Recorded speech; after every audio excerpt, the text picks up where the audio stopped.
200 protesters marched through downtown Rockford to stand up for immigrants. Attendees say deportations under the Trump administration separate families. WIFR's Nathaniel Langley reports from the protest. Hundreds filled downtown Rockford streets in defense of immigrants.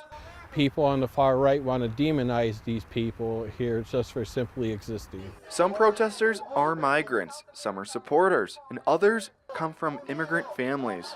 You're just like glue. You can argue and you can, bicker back and forth, but you're always going to end the day together.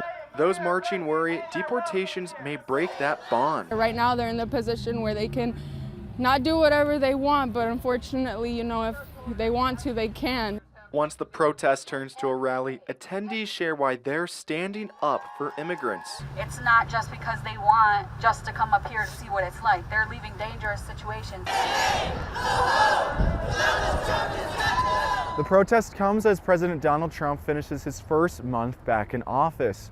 During that time, the administration deported nearly 40,000 people. We want our immigrants to come here, but we want them to do it legally. That shouldn't be that big of a problem for people to understand.